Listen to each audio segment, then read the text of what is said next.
Hi ಸ್ನೇಹಿತರೆ, welcome to Masala safari YouTube channel.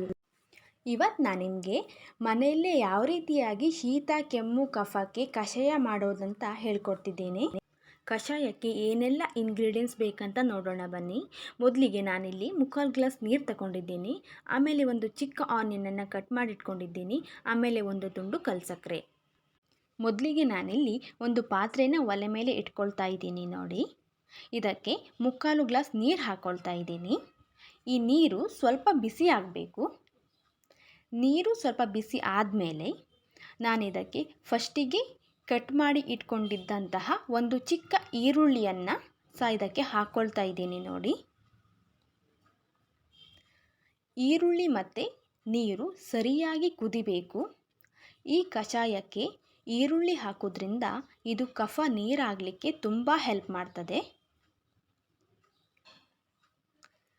ಈರುಳ್ಳಿ ಅಂಶ ಏನಿದೆ ನೋಡಿ, ಅದೆಲ್ಲ ನೀರಲ್ಲಿ ಮಿಕ್ಸ್ ಆಗಬೇಕು. ಎಷ್ಟು ಚೆನ್ನಾಗಿ ಕುದೀತಿದೆ ನೋಡಿ.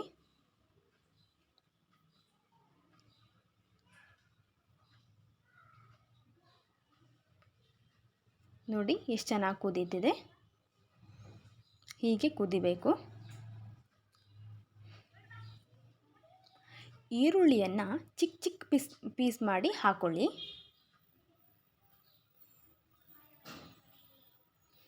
ಈರುಳ್ಳಿ ಮತ್ತು ನೀರು ಸರಿಯಾಗಿ ಕುದ್ದಾದ ಮೇಲೆ ಇದಕ್ಕೆ ನಾನು ಇವಾಗ ಒಂದು ತುಂಡು ಕಲ್ಸಕ್ಕರೆಯನ್ನು ಹಾಕ್ಕೊಳ್ತೀನಿ ನೋಡಿ. ಒಂದು ಮೀಡಿಯಮ್ ಸೈಜ್ ತುಂಡು ಕಲ್ಸಕ್ಕರೆಯನ್ನು ಹಾಕಿ ಕುದಿಸ್ಕೊಳ್ತಾ ಇದ್ದೀನಿ.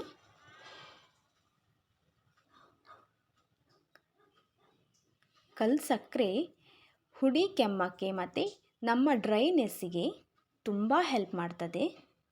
ಈ ಕಷಾಯ ದೊಡ್ಡವರಿಗೆ ಸಹ ಆಗ್ತದೆ, ಚಿಕ್ಕವರಿಗೆ ಸಹ ಆಗ್ತದೆ ನೋಡಿ. ಇವಾಗ ಕಷಾಯ ರೆಡಿಯಾಗಿದೆ. ಇವಾಗ ಇದನ್ನು ಒಂದು ಗ್ಲಾಸ್ಗೆ ಹಾಕ್ಕೊಳ್ತಾ ಇದ್ದೀನಿ. ಶೀತ ಕೆಮ್ಮು ಕಫಕ್ಕೆ ಈರುಳ್ಳಿ ಮತ್ತು ಕಲ್ಲು ಸಕ್ಕರೆ ಕಷಾಯ ರೆಡಿಯಾಗಿದೆ. ಈ ಕಷಾಯ ನಿಮಗೆಲ್ಲ ಇಷ್ಟ ಆಗಿದೆ ಅಂದ್ಕೊಂಡಿದ್ದೀನಿ. ನೀವು ಒಮ್ಮೆ ಮಾಡಿ ನೋಡಿ ಮತ್ತು ನನಗೆ ಕಮೆಂಟ್ ಬಾಕ್ಸ್ನಲ್ಲಿ ಕಮೆಂಟ್ ಮಾಡಿ.